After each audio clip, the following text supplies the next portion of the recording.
চৰকাৰে যদি আগন্তুক ইলেকশ্যনৰ আগে আগে আদিবাসীৰ কাৰণে কোনো বাজেট কোনো ভাল সিদ্ধান্ত কেবিনেটত যদি লোৱা নহয় তেতিয়া বিজেপি চৰকাৰ প্ৰমোদ বড়ো চৰকাৰ আমি ত্যাগ কৰিবলৈ বাধ্য হ'ম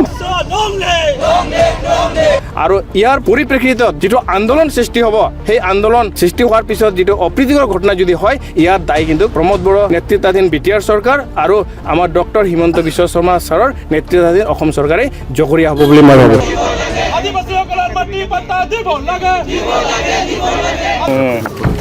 পাঁচ দুপীয়া দাবীৰ ওপৰত আজি ধৰ্ণা কাৰ্যসূচী আমি কোকৰাঝাৰ সদৰত আমি ৰূপায়ণ কৰিছোঁ এইখন ধৰ্ণা কাৰ্যসূচীত কোকৰাঝাৰ জিলা সমিতি ধুবুৰী জিলা সমিতি আৰু চিৰাং জিলা সমিতিয়ে অংশগ্ৰহণ কৰিছে আৰু এই দাবী বিলাকৰ ভিতৰত আমাৰ পাঁচ দুপীয়া দাবী আছে মই আপোনালোকৰ সংবাদ মাধ্যমত গাই শুনাই দিব বিচাৰিছোঁ সেইবিলাক হৈছে এক number scheduling of Adivasi communities of Assam দুই নম্বৰত আছে ensure immediate release of relief and rehabilitation grant of rupees 5 lakhs only per family affected by gruesome attack on innocent Adivasis by Bodo extremists in 96, 98 and 2014. Tea tribes. Sign number আছে daily minimum wage of rupees 550 for tea garden workers. আৰু 5 নম্বৰত আছে আমাৰ provide the land patta to Adivasi community. তো এইখিনি সময়ত মই এটা কথা ক'ব বিচাৰিছোঁ যে বিজেপি চৰকাৰে আদিবাসীসকলক অকল প্ৰতিশ্ৰুতি আৰু প্ৰতিশ্ৰুতি দি আহিছে আৰু তেখেতৰ যি প্ৰতিশ্ৰুতি তেখেতে পালন কৰা নাই গতিকে আমি বিজেপি চৰকাৰক সদৌ অসম আদিবাসী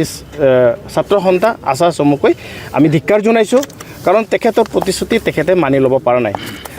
আৰু আদিবাসীসকলক প্ৰতাৰণা কৰিছে তেওঁলোকে কৈছিল যে বিজেপি চৰকাৰ গঠন কৰিব পাৰিলে বিজেপিয়ে যদি চৰকাৰ গঠন কৰিব পাৰিলে 6 মাহৰ ভিতৰত জনজাতিকৰণৰ স্বীকৃতি প্ৰদান কৰিব কিন্তু আজি তেখেতে 10 বছৰ ৰাজত্ব কৰিলে অসমত তথাপিও জনজাতিকৰণৰ কাৰণে একো কাম নকৰিলে মিছা খালি মিছা গতিকে তেখেতৰ প্ৰতি আমাৰ অনিষ্ঠা তেখেতৰ প্ৰতি আমাৰ অবিশ্বাস সৃষ্টি হৈছে আদিবাসী ৰাইজে বিশ্বাস কৰা নাই আমি নিশ্চয় বিজেপিক আমি বৰ্জন কৰিম অহা ইলেকশ্যনত আমি তেখেতক কোনো পদ্ধতি আমি ভোট দিব নোৱাৰোঁ কাৰণ তেখেতে আমাক এছটি দিব বুলি কৈ পেলাই আমাৰ পৰা ভোট লৈছিল আমি ভোট দিছিলোঁ কিন্তু আমাৰ দাবীখন তেওঁলোকে মানি লোৱা নাই গতিকে আগন্তুক আমাৰ যিমানবোৰ ইলেকশ্যন আছে আমাৰ আদিবাসী ৰাইজে বিজেপিক বৰ্জন কৰিবলৈ বাধ্য হ'ব এইখিনি সময়ত এটা কথা ক'ব বিচাৰিছোঁ যে যোৱা বড়োলেণ্ড আন্দোলনত বিশেষকৈ কোকৰাঝাৰ ধুবুৰী আৰু চিৰাং অঞ্চলত বড়োলেণ্ড আন্দোলনৰ ফলত বহুতো আদিবাসী ক্ষতিগ্ৰস্ত হৈছে আৰু এই আন্দোলন আমাৰ শান্তি সম্প্ৰীতি বাতাবৰণ আনিবৰ কাৰণে আৰু অঞ্চলখন উন্নতি কৰিবৰ কাৰণে আমাৰ কেন্দ্ৰীয় চৰকাৰে ইয়াত তিনিটাকৈ শান্তি চুক্তি স্বাক্ষৰ কৰিছে আমি দেখিছোঁ BTC শান্তি চুক্তি হ'ল আমি দেখিছোঁ BTR শান্তি চুক্তি হ'ল আমি দেখিছোঁ আদিবাসী শান্তি চুক্তি হ'ল কিন্তু এই আমাৰ BTC শান্তি চুক্তি হোৱাৰ পিছত যেনেধৰণে ইয়াত উন্নতি হ'ব লাগিছিল সেইটো আমি দেখিবলৈ পোৱা নাই আৰু যোৱা 17টা বছৰে হাগ্ৰামাই আদিবাসীসকলক একোই দিয়া নাই খালি প্ৰতাৰণা আৰু মিছা প্ৰতিশ্ৰুতি আগবঢ়াই আহিছে হাগ্ৰামাই যোৱা 17টা বছৰত আদিবাসী সম্প্ৰদায়ক একো দিয়া নাই একো উন্নতি কৰা নাই ইয়াৰ পিছত আমি দেখিবলৈ পাইছোঁ আমাৰ BTR একৰ্ড হ'ল আমাৰ NDB 4টা ফেকশ্যন আৰু এফচুৰ নেতৃত্বত BTR শান্তি চুক্তি হ'ল তাতো আদিবাসীসকল বঞ্চিত কৰা হৈছে আদিবাসীসকলৰ কাৰণে একো নাই আদিবাসীসকলে একো পোৱা নাই তেওঁলোকৰ একো উন্নতি হোৱা নাই তেওঁলোকে কৈছিল যে মাটিৰ পট্টা দিব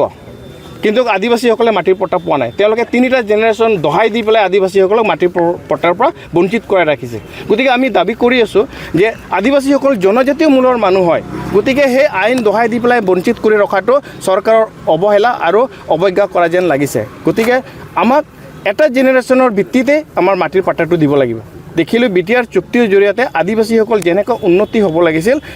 আমাৰ BTR গভৰ্ণমেণ্টে আমাৰ চিফ ডাঙৰীয়া প্ৰমোদ বড়ো ছাৰে আদিবাসীসকলৰ কাৰণে একোই কৰা নাই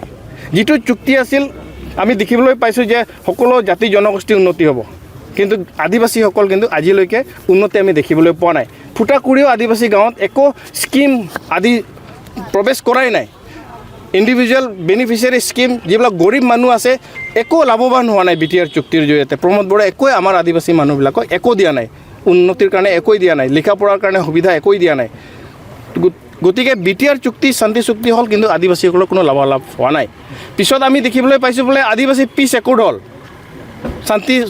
শান্তি সম্প্ৰীতি এটা বাতাবৰণ আনিবলৈ পিছ একৰ্ড কৰা হ'ল আৰু এই পিছ একৰ্ডৰ জৰিয়তে আদিবাসী ৰাইজৰ উন্নতি হ'ব বুলি আমি আশা কৰিছিলোঁ কিন্তু চৰকাৰে ফুটা কৰিও আমাৰ AWDCৰ পৰা আদিবাসী ৰাইজক একো দিয়া নাই গতিকে আমি গভৰ্ণমেণ্টক ধিক্কাৰ জনাইছোঁ আপোনালোকে চৰকাৰ হৈ পেলাই আদিবাসী জনগোষ্ঠীৰ কাৰণে কি প্লেনিং কৰিছে মই সুধিব বিচাৰিছোঁ আপোনালোকে খেলিছেনে নে আপোনালোকে আমাক প্ৰতাৰণা কৰি আছে গতিকে স্পষ্ট কৰক নহ'লে আদিবাসী চৰকাৰে যদি আগন্তুক ইলেকশ্যনৰ আগে আদিবাসীৰ কাৰণে কোনো বাজেট কোনো ভাল সিদ্ধান্ত কেবিনেটত যদি লোৱা নহয় তেতিয়া BJP চৰকাৰ প্ৰমোদ বড়ো চৰকাৰ আমি ত্যাগ কৰিবলৈ বাধ্য হ'ম আৰু ইয়াৰ পৰিপ্ৰেক্ষিতত যিটো আন্দোলন সৃষ্টি হ'ব সেই আন্দোলন সৃষ্টি হোৱাৰ পিছত যিটো অপ্ৰীতিকৰ ঘটনা যদি হয় ইয়াৰ দায়ী কিন্তু প্ৰমোদ বড়ো নেতৃত্বাধীন BTR চৰকাৰ আৰু আমাৰ ডক্টৰ হিমন্ত বিশ্ব শৰ্মা ছাৰৰ নেতৃত্বাধীন অসম চৰকাৰে জগৰীয়া হ'ব বুলি মই ভাবোঁ মই আশা কৰিম চৰকাৰে আমাৰ দাবীৰ সদিচ্ছা প্ৰকাশ কৰিব দাবীৰ প্ৰতি কনচিডাৰেশ্যন কৰিব বিবেচনা কৰিব আৰু আদিবাসীৰ উন্নতিৰ কাৰণে তেওঁলোকে সঠিক সিদ্ধান্ত ল'ব বুলি আমি আশা কৰিছোঁ হ'ব